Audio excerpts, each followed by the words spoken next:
El viento corre veloz, empujando las nubes que se disipan con la misma rapidez que el fulgor de un pensamiento. En los rincones más profundos de la naturaleza, donde el susurro de las alas marca el ritmo de la vida, existen criaturas que no solo sobreviven, sino que trascienden el tiempo. En su vuelo, estas aves nos hablan en lenguajes que no podemos entender del todo, pero que, de alguna manera, nos tocan el alma. Cada batir de alas es un eco de lo que somos, de lo que hemos sido, de lo que deseamos ser. La belleza y la fragilidad de sus movimientos revelan los misterios del universo, como si cada aleteo fuera una invocación al amor, a la libertad y al eterno retorno.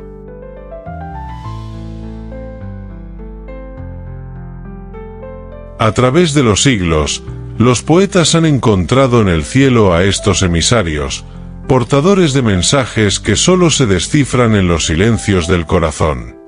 Desde el suave aleteo de la pasión perdida, hasta el grito desesperado de lo inalcanzable, las aves han sido los espejos de la humanidad. En sus vuelos fugaces y en sus miradas penetrantes, los grandes escritores han visto lo que hay más allá de lo visible: el anhelo, el dolor, el deseo que se escapa antes de ser tocado. Estas criaturas, de cuerpos ligeros y almas profundas, no solo han cruzado los cielos, sino que han cruzado también el tiempo, convirtiéndose en símbolos de lo que no podemos retener. Los poetas, desde su pluma, han puesto en palabras el alma de estos animales, dándoles una voz que se ha alzado junto con el viento. Pero, ¿por qué las aves han cautivado la imaginación humana durante tanto tiempo? ¿Qué tienen estas criaturas que nos llaman hacia ellos, que nos incitan a mirarlas más de cerca y a preguntarnos sobre lo que representan? Es como si el vuelo de un solo pájaro pudiera resumir la esencia de toda nuestra existencia, como si su libertad estuviera directamente conectada con la libertad que tanto deseamos alcanzar. Te invitamos a sumergirte en este viaje a través de los cielos, a través de las historias y versos que estas criaturas inspiran. Aquí, en Criptofauna, buscamos desvelar esos misterios, trayéndote un enfoque único y vibrante de la naturaleza, donde cada ala batida lleva consigo una historia épica. Si deseas explorar más sobre cómo el mundo de las aves se entrelaza con la poesía y con nuestra propia humanidad, no dejes de seguirnos. El vuelo apenas comienza, y tú eres parte de esta travesía. Sigue nuestro canal y acompáñanos en el descubrimiento de los secretos que se ocultan entre las alas del viento.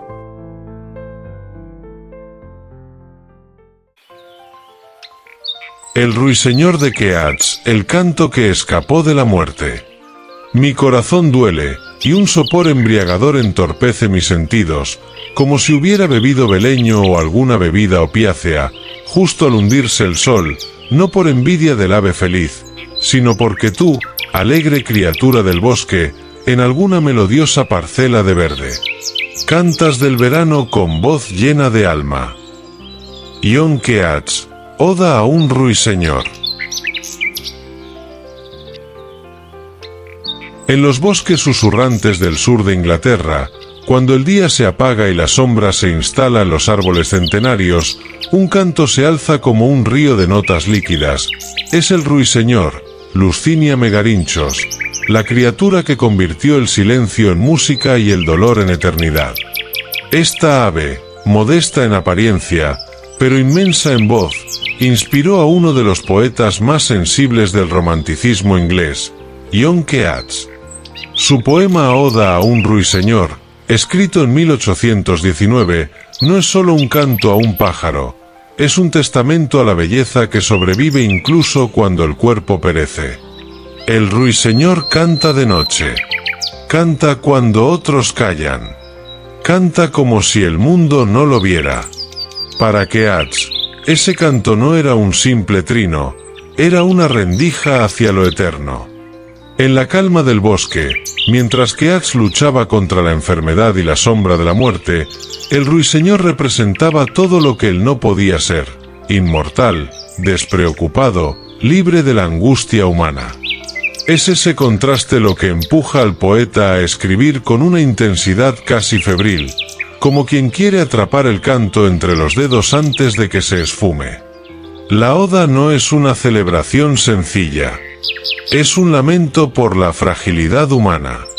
Keats escucha al ave cantar, pero lo hace desde la perspectiva de alguien atrapado en un cuerpo mortal. El ruiseñor, sin embargo, nunca naciste para la muerte, dice el poeta. Y en ese verso está la clave. La canción del ave trasciende generaciones. Su espíritu ha volado a través de imperios, edades, incluso tumbas. Keats imagina al ave cantando para emperadores, campesinos y niños que ya no están, pero cuyo eco resuena en la misma melodía. Este poema no ocurrió por casualidad. Fue escrito durante una época en que Keats sufría los primeros síntomas de la tuberculosis que lo mataría poco después, a los 25 años. En su huida poética hacia el canto del ruiseñor, buscaba una salida a la enfermedad, a la pena, a la pérdida de su hermano. El poema es, en muchos sentidos, un acto de rendición y de esperanza. Rinde su cuerpo al dolor, pero eleva su alma con la música del ave. El ruiseñor se convierte así en símbolo de la inspiración lírica, del arte puro que no necesita explicación ni justificación. Su canto no busca fama, ni consuelo. Simplemente es. Y eso, para Keats, era el ideal artístico supremo, la poesía que brota sin esfuerzo, sin conciencia de sí misma, como la melodía del ruiseñor entre las hojas del crepúsculo. Desde el punto de vista naturalista, este pájaro tiene uno de los cantos más complejos del reino aviar. Cada macho tiene un repertorio de más de 200 frases distintas, que puede modular y variar en función de su entorno. Esta riqueza sonora fue una obsesión para los románticos. ¿Cómo una criatura tan pequeña puede producir una belleza tan infinita? Para los poetas, no había respuesta lógica. Solo la metáfora. El ruiseñor era el alma del bosque. Keats no buscaba explicar al ruiseñor, sino rendirse a él. Su poema es una entrega, una confesión, un intento por volar con el ave sin abandonar la carne. Al final del poema, cuando el canto se desvanece y la noche se hace más densa, Keats se pregunta si ha estado soñando.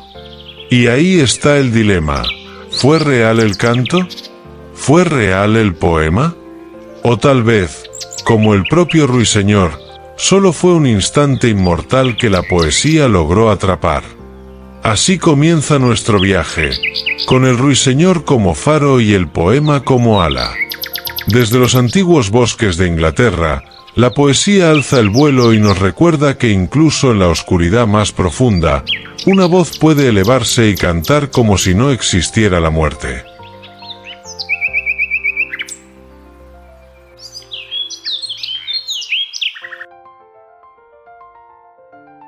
La alondra de Shelley, el canto que viene del cielo.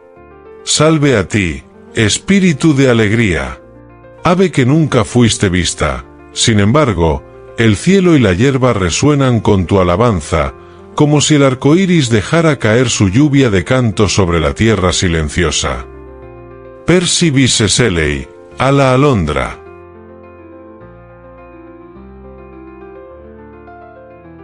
En las primeras horas del amanecer, cuando el sol aún duda si asomar su corona, una melodía se eleva desde los campos como si el mismo cielo cantara.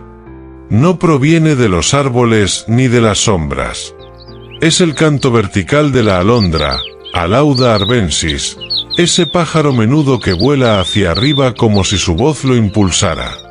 Fue en ese ascenso etéreo que el poeta Percy Bysshe Shelley, en su contemplación del alba, encontró la metáfora perfecta del alma poética.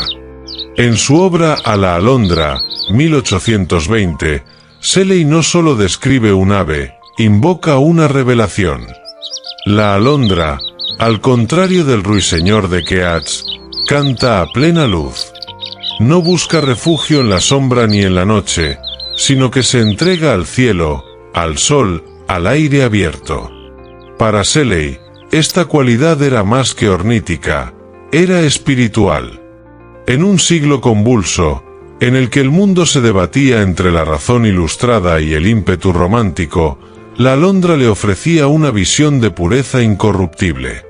Su canto no tenía propósito material, ni dirección fija, simplemente brotaba, como un manantial invisible. Así debía ser la poesía, según Shelley, libre, sin cadenas, sin artificios. El poema inicia con una exclamación de reverencia: «Salve a ti, espíritu de alegría».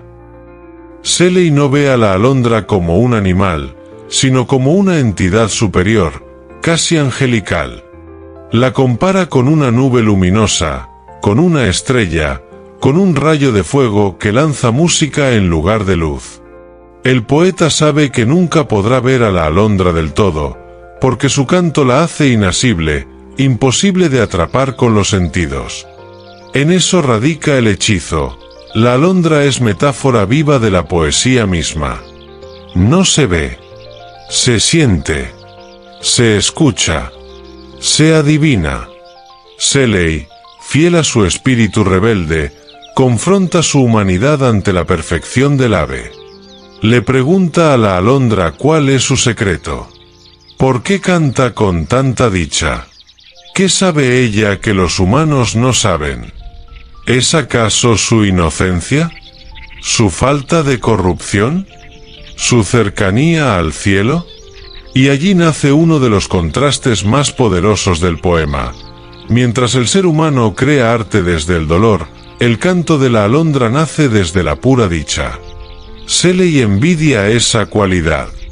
Él, que ha sufrido pérdidas, exilios, y que ha luchado contra las estructuras del poder, encuentra en el canto del ave un mundo que le está vedado. Desde la perspectiva naturalista, la alondra es un ave sorprendente. Su canto puede durar hasta 10 minutos ininterrumpidos mientras asciende en espiral. Esta capacidad ha maravillado a generaciones, no solo de poetas, sino de científicos.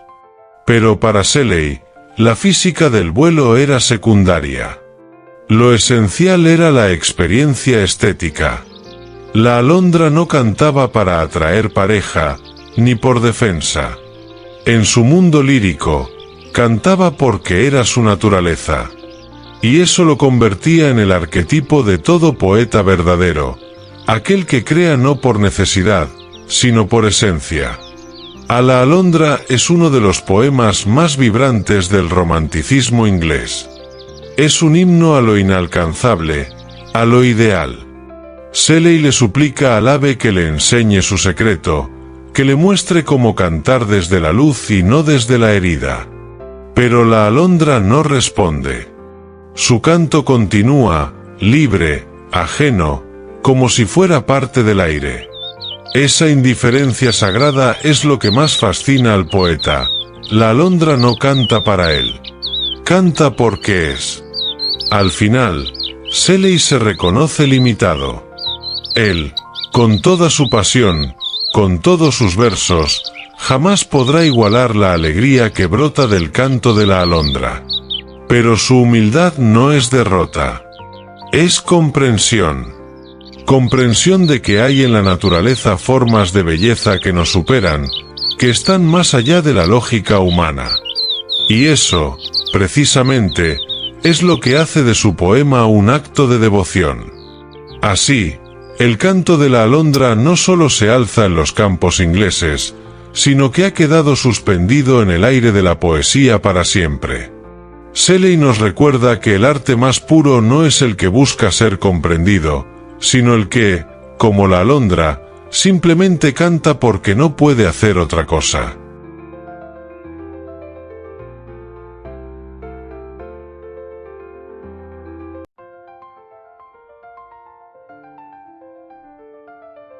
El cuervo, la eternidad de una palabra. Una vez, al filo de una lúgubre medianoche, mientras débil y cansado, meditaba entre extraños y olvidados volúmenes de sabiduría ancestral.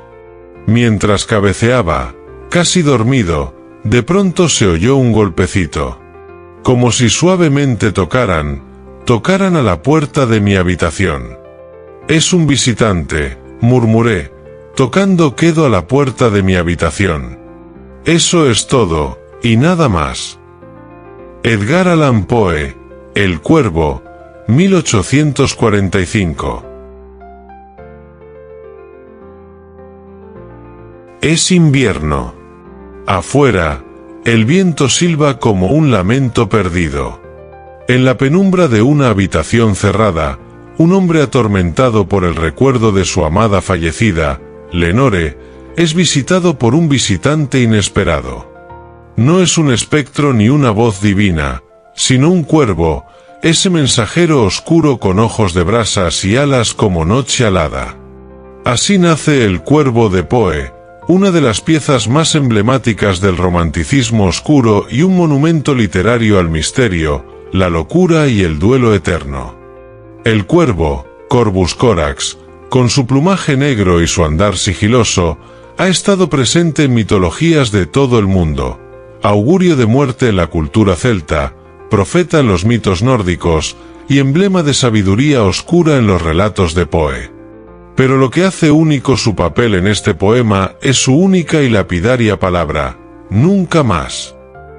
Ese estribillo se transforma en eco agónico que desciende como un martillo sobre la psique del protagonista. Cada repetición es una herida, una negación, una sentencia. ¿Por qué Poe eligió un cuervo? El mismo autor explicó que buscaba una criatura capaz de hablar sin perder el aura del horror. El cuervo, ya cargado simbólicamente, resultaba perfecto. No era una invención fantástica, era real, común y al mismo tiempo, cargado de un significado milenario. Y en ese contraste entre lo mundano y lo sobrenatural, Poe encontró una vía directa hacia el alma del lector. El cuervo no era un demonio. Era peor, era la confirmación racional del tormento espiritual. La aparición del cuervo en el poema no es accidental, ni gratuita. Llega en el clímax de la noche, cuando la razón comienza a diluirse y los recuerdos duelen más. Se posa sobre el busto de Palas Atenea, diosa de la sabiduría, como burlándose de la lógica. Su sola presencia revuelve todo. ¿Es un mensajero infernal? ¿Una alucinación? ¿Una proyección del dolor? En Poe, las preguntas no buscan respuestas. Buscan perdurar. Y el cuervo, con su insistente nunca más, niega toda esperanza. A nivel natural, el cuervo es un ave dotada de una inteligencia prodigiosa. Capaz de resolver problemas, de imitar sonidos, de recordar rostros humanos. En las culturas antiguas, su longevidad y su misterioso comportamiento lo convirtieron en símbolo de lo eterno.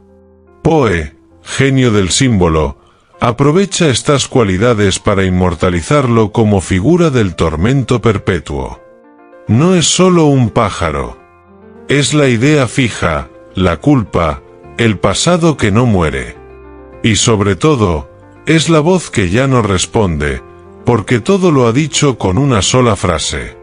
En el desarrollo del poema, la tensión crece. El protagonista le pregunta al cuervo si verá a su amada en el más allá. Si el dolor cesará.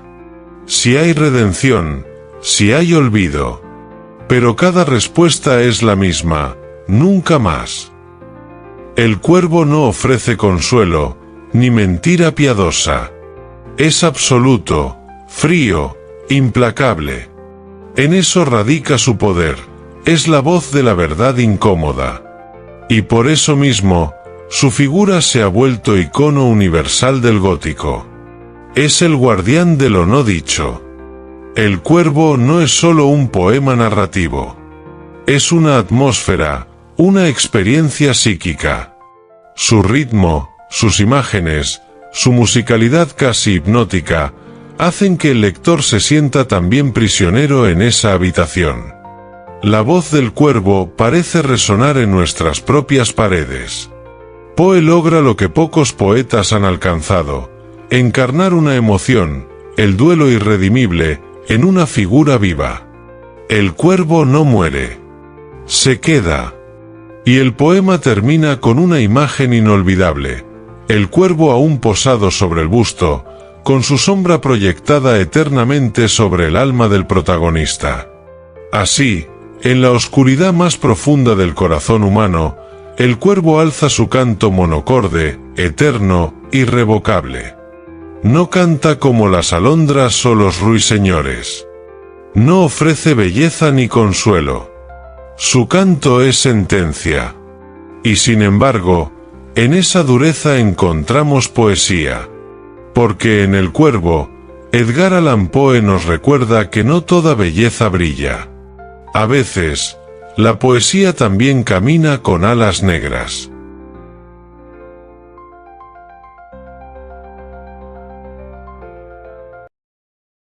La paloma mensajera del amor y la memoria. Paloma, el alma mía, vuela también desnuda. Va sobre el mar del viento. Como tú, tan ligera.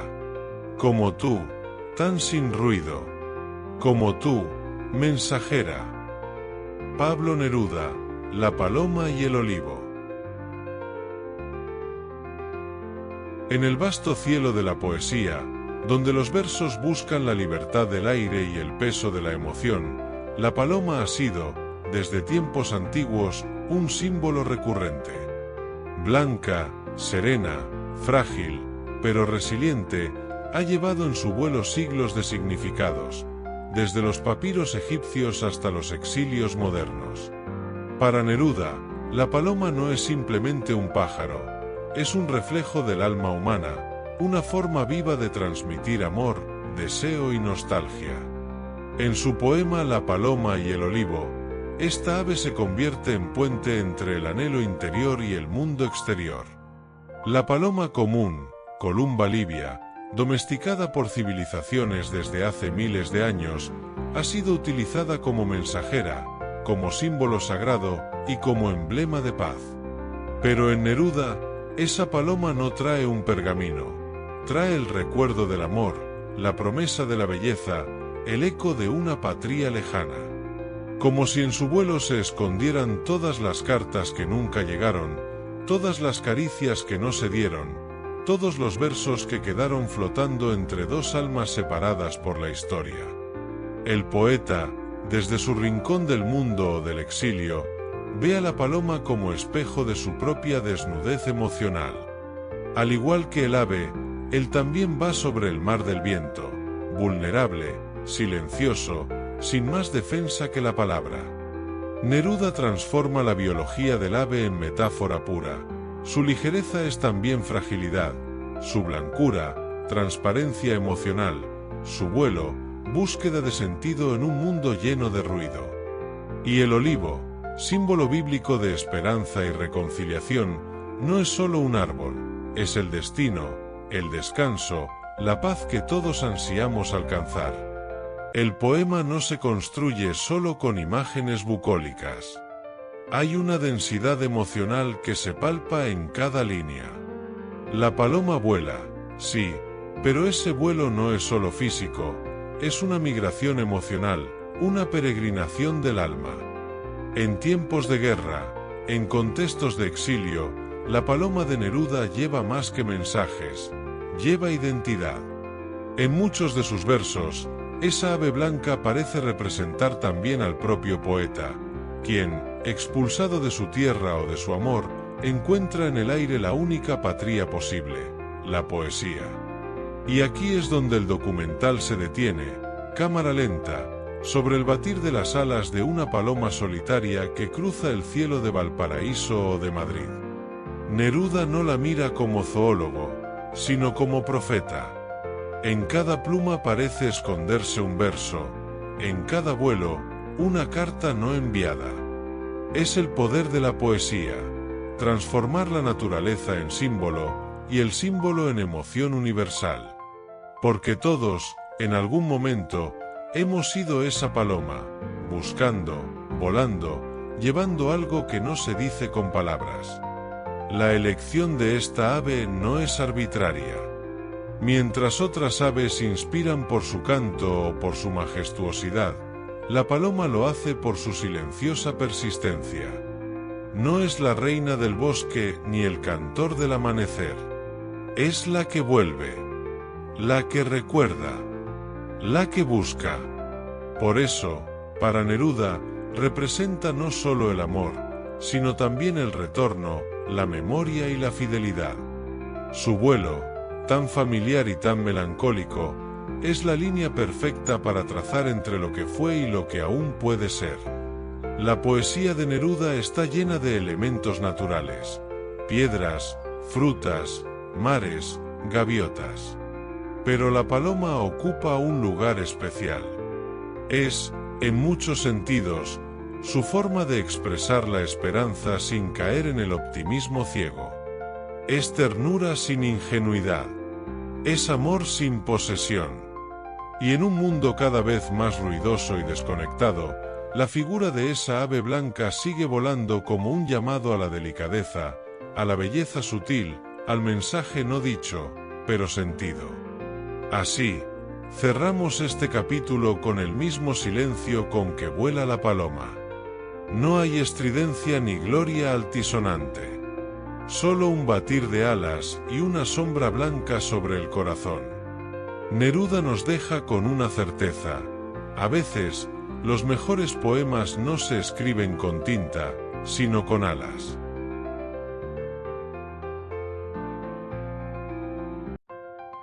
La golondrina, suspiros que migran en primavera. Volverán las oscuras golondrinas en tu balcón sus nidos a colgar. Y, otra vez, con el ala a sus cristales, jugando llamarán. Gustavo Adolfo Bécquer, Rima Lee. Las primeras líneas de esta rima son una promesa melancólica, el regreso inevitable de la naturaleza, pero no del amor.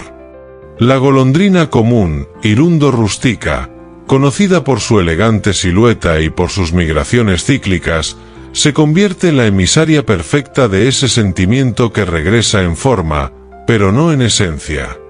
En el poema, Bécquer utiliza el retorno del ave como contraste con lo irrecuperable, la pasión que se ha ido, el amor que no volverá como antes, aunque el mundo siga girando. La golondrina ha sido durante siglos un símbolo de ciclos vitales, del amor que florece y se marcha con las estaciones. En la mitología clásica, se la asocia con metamorfosis, con mensajes de los dioses, con fidelidad. Pero en la poesía de Bécquer, esa fidelidad se rompe.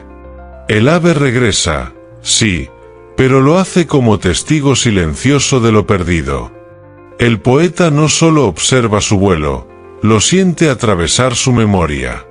Cada batir de alas contra los cristales es una caricia que ya no le pertenece.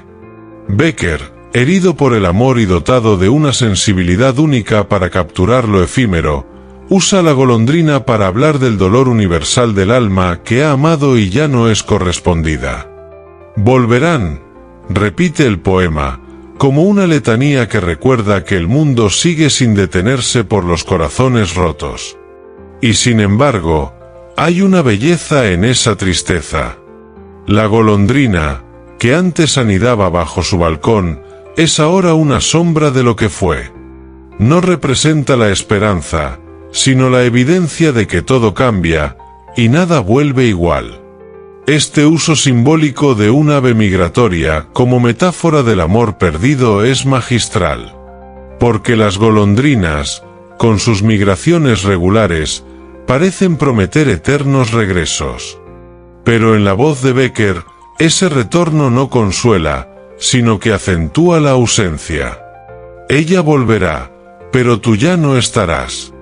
O peor aún, estarás, pero ya no será contigo con quien juegue al amor.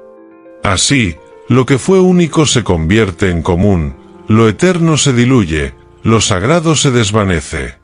En este punto, la cámara de nuestra imaginación se eleva junto a una bandada de golondrinas cruzando el cielo primaveral de Sevilla. El poeta las observa desde su habitación solitaria, los ojos anclados en un horizonte imposible. Porque aunque las golondrinas vuelvan, el corazón del poema sabe que el tiempo no lo hace. Y ese es el centro emocional de esta obra, el desgarrador contraste entre el movimiento perpetuo del mundo natural y la quietud herida del alma humana. La poesía de Bécquer captura lo intangible con la precisión de un naturalista. Cada verso es un plumaje, cada rima una ráfaga de viento. Y en medio de esa atmósfera emocional, la golondrina se vuelve la verdadera protagonista del paisaje. No es una simple criatura del aire, es un suspiro con alas, un recuerdo vivo que desgarra con su sola presencia. Su vuelo rasga el velo de la memoria, y lo hace con elegancia, y con un dolor dulce y punzante. Al final, no hay rencor en las palabras del poeta. Solo una resignación hermosa. Una aceptación del flujo del tiempo, del carácter fugaz del deseo. Las golondrinas seguirán viniendo, como llegan los versos, como llega la primavera. Pero ya no tocarán el cristal de la misma forma, ni con el mismo nombre en su pico. Y Bécquer, como tantos otros antes y después de él, deja constancia de que hay amores que migran y ya no regresan. Así cerramos este capítulo con el eco de un batir de alas que se aleja. En cada golondrina que atraviesa los cielos del amor perdido, hay un poema que no terminó de escribirse. Porque hay versos, como hay aves, que solo vuelan una vez en la vida.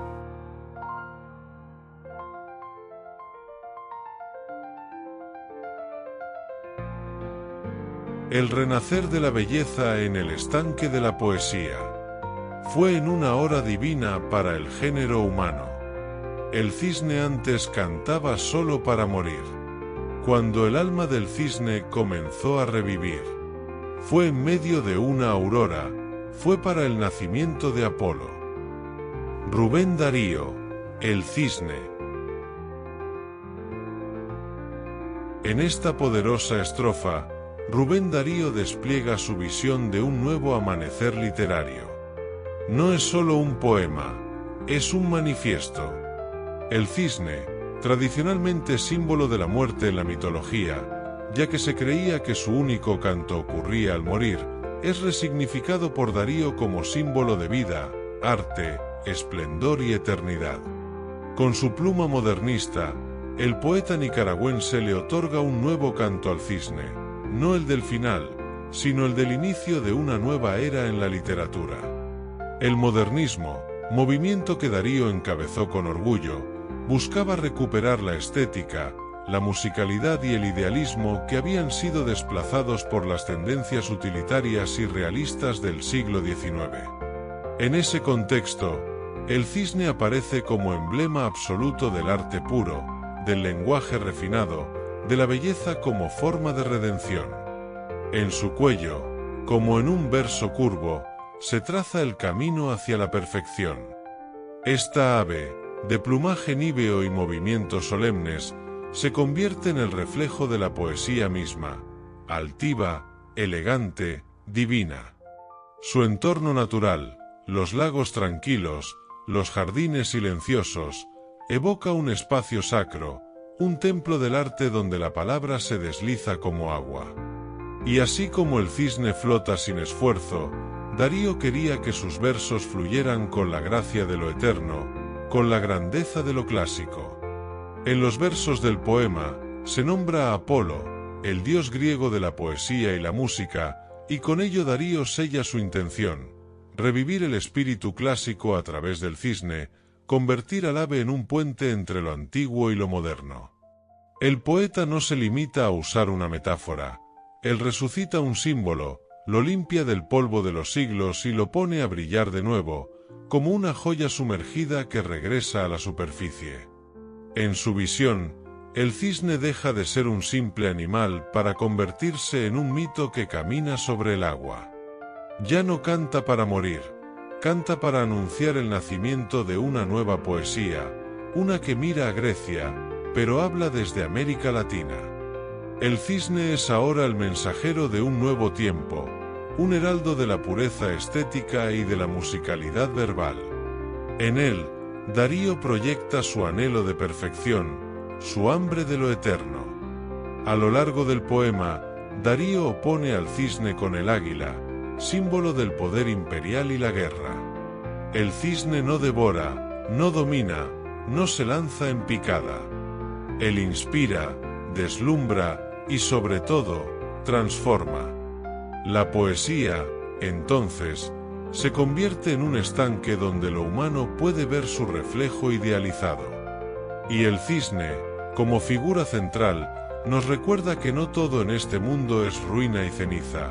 Aún existen plumas que no se marchitan. La elección de esta ave no fue casual. En muchas culturas, el cisne representa la dualidad entre el cuerpo terrenal y el alma celestial. Darío lo entiende así, y lo convierte en su estandarte. En tiempos de guerras, crisis y ruido, el poeta se refugia en la imagen del cisne como resistencia estética, como un acto de fe en la belleza. El poema no es solo ornamento, es una revolución silenciosa desde el arte. Y así, con un último aleteo que no deja estela sino eco, el cisne de Darío se pierde entre nenúfares y cielos rosados. Pero su canto, ese que ya no precede a la muerte sino a la creación, permanece. No como un susurro, sino como una llamada sagrada para todos aquellos que creen que la poesía, como el cisne, puede redimirnos. Porque mientras haya un cuello curvo sobre las aguas y una pluma dispuesta a escribir, el cisne seguirá cantando.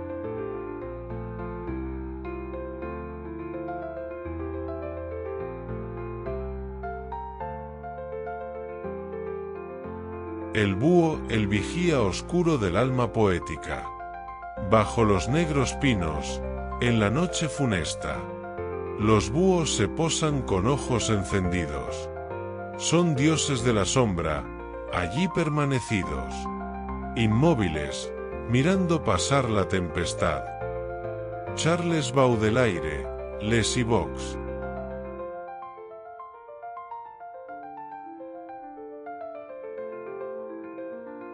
Desde las primeras líneas, el poema abre una grieta en la noche. Baudelaire no describe un animal, sino una presencia. Los búhos que observa, fijos, solemnes, inmutables, no solo habitan la penumbra de los bosques, sino también la penumbra del espíritu humano. Representan algo más que aves nocturnas, son símbolos de una sabiduría que no grita, sino que contempla en silencio. Con ojos como brasas, los búhos de Baudelaire miran al mundo desde lo alto, distantes, como los poetas mismos, que todo lo observan y rara vez son comprendidos. La relación entre el búho y el poeta nace de una afinidad profunda.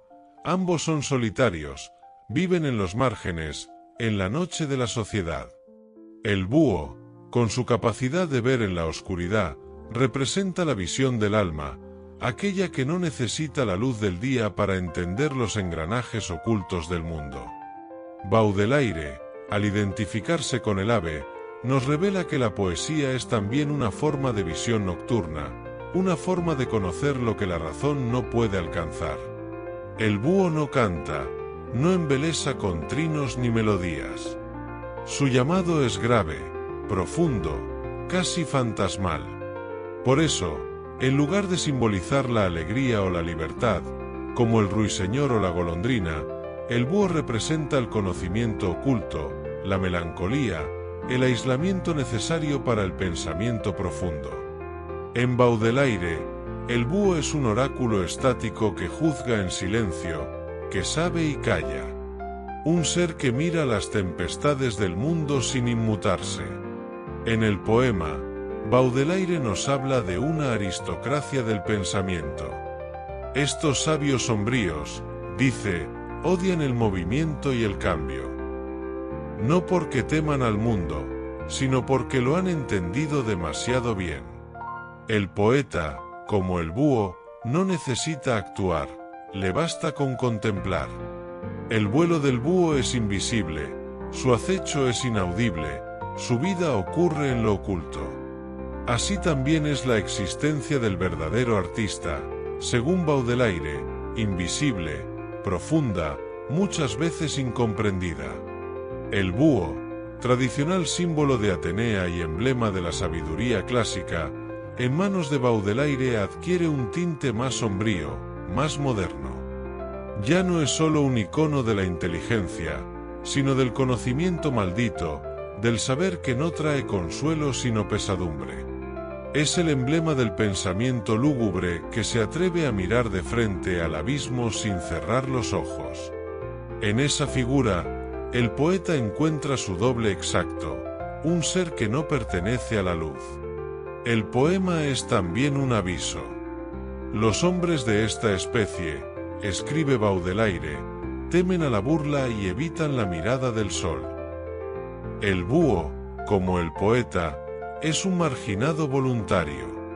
Su hábitat no es el ruido ni el mercado, sino la penumbra, la biblioteca, el rincón silencioso donde nacen los versos. En tiempos de agitación y superficialidad, el búho recuerda que existe otra forma de saber, aquella que se cultiva en la sombra, en la lentitud, en la introspección. El propósito de este poema, y de tantos otros donde las aves son protagonistas simbólicas, no es sólo describir a la criatura, sino usar su figura como espejo del alma humana. Los búhos de Baudelaire no están allí por casualidad, están para decirnos algo sobre nosotros mismos, sobre esa parte de la conciencia que preferimos ignorar, esa que solo se activa en el silencio y la soledad. El poema es una invitación a mirar hacia adentro, hacia ese interior crepuscular donde también habita la poesía. Y así, mientras la noche cae sobre el bosque y los árboles se transforman en columnas de un templo oscuro, los búhos siguen allí, inmóviles, como guardianes del pensamiento profundo.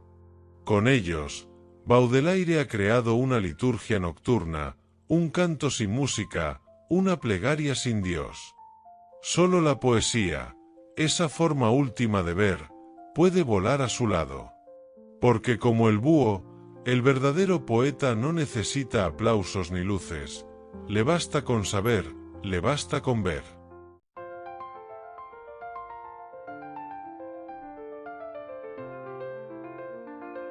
El colibrí, el amor atrapado en el viento del instante. Y el colibrí en el árbol. Y el corazón del árbol. En el aire, y el amor en el colibrí, y el colibrí en el instante. Octavio Paz, Piedra de Sol.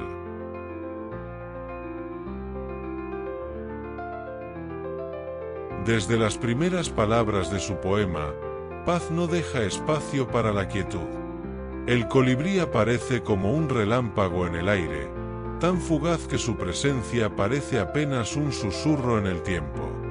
El poeta no lo describe como un ser vivo, sino como un símbolo de algo más grande, el instante que se escapa, el deseo que se convierte en imposibilidad.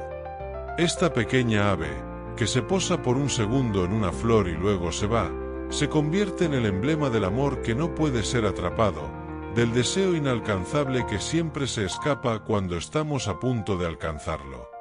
El colibrí, con su iridiscencia, su vibrante energía, es para Paz un símbolo de la plena existencia que se desvaneció antes de que pudiéramos comprenderla completamente.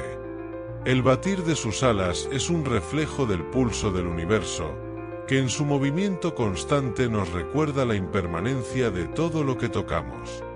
Al igual que el colibrí, el amor, el deseo y la pasión surgen en un instante y se desvanecen, dejando tras de sí solo un rastro de lo que pudo haber sido. En el poema, Paz establece una paradoja. El colibrí representa la plenitud del momento, pero esa plenitud se encuentra irremediablemente perdida en el efímero acto de la existencia. El colibrí no tiene peso, no tiene dimensión, pero su impacto es tan real como el de una idea, una emoción o un deseo que no puede sostenerse en las manos del tiempo. El colibrí nos enseña, como nos enseña el amor, que la belleza de lo inalcanzable reside en su transitoriedad, en el hecho de que nunca podemos poseerlo por completo, pero siempre lo deseamos.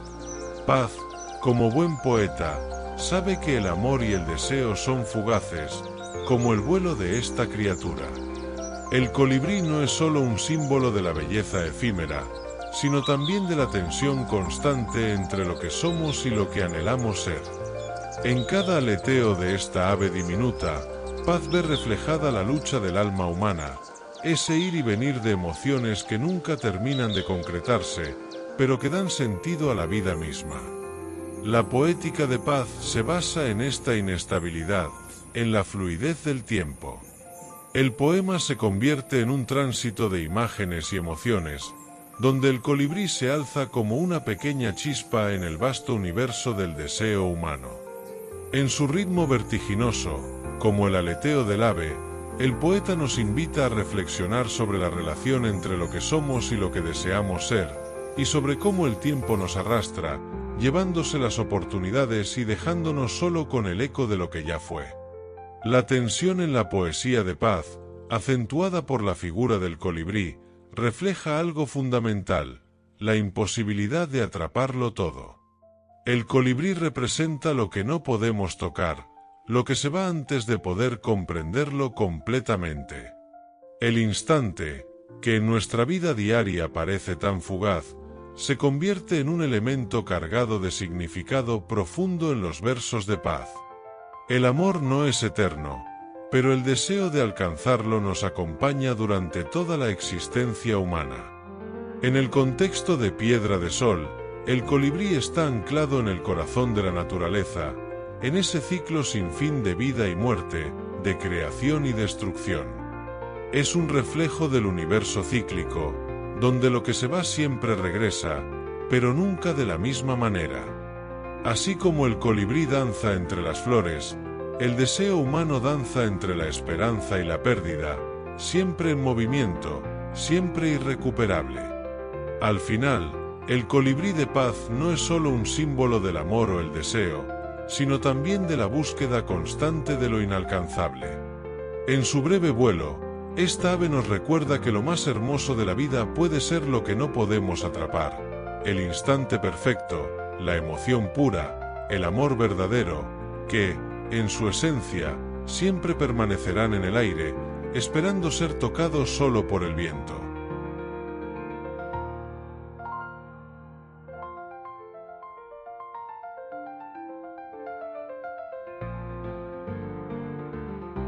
A medida que nuestras miradas se elevan hacia el cielo, entendemos que cada ave que surca los vientos lleva consigo algo mucho más grande que su cuerpo.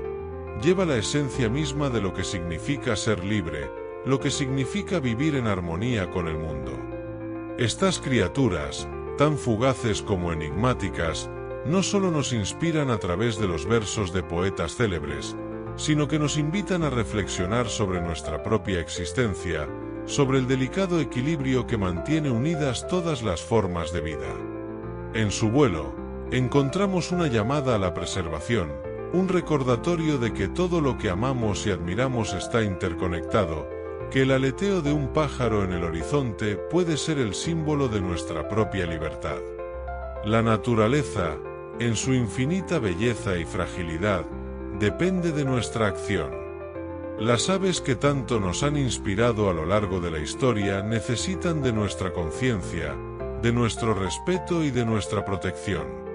Hoy más que nunca, es nuestro momento de escuchar el susurro del viento, de tomar responsabilidad y de actuar en defensa de un mundo que nos habla en las alas de estos seres alados. Así, con cada ala batida y cada poema que evoca su vuelo, encontramos un llamado a vivir con propósito, a ser guardianes de la naturaleza y de su poesía. El vuelo de las aves es también el vuelo de nuestra humanidad. Y mientras nos sumergimos en estas historias de alas y versos, recordemos que cada uno de nosotros tiene el poder de marcar la diferencia. La vida salvaje, y especialmente la de las aves, necesita nuestra atención más que nunca. Si deseas seguir explorando el misterioso y fascinante mundo de la fauna, y aprender cómo las nuevas tecnologías están ayudando a preservar a estas criaturas que tanto nos inspiran, te invitamos a unirte a nuestra comunidad. Síguenos en Criptofauna para seguir descubriendo más sobre la naturaleza, cómo protegerla y cómo las criptomonedas están ayudando a conservar la biodiversidad global. Juntos podemos ser parte de este movimiento que vuela hacia el futuro, donde la tecnología y la naturaleza se unen para proteger todo lo que amamos.